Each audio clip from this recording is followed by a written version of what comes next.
الشعب المصري خلاص غضب. هنعلمهم الادب. هنعلمهم الادب. بس 25 يناير.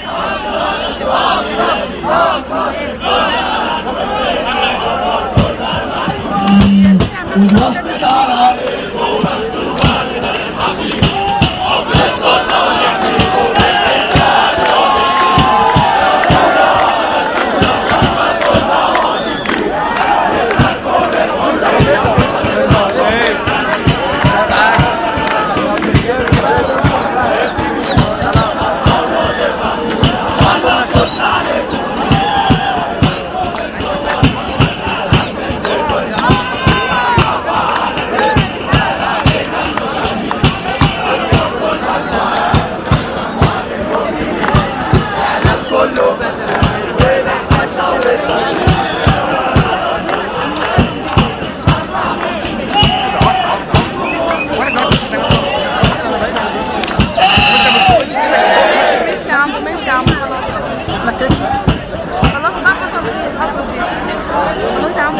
يا جماعه معلش الاحترام للمنصه. فين اللي كان عايز يتكلم معايا؟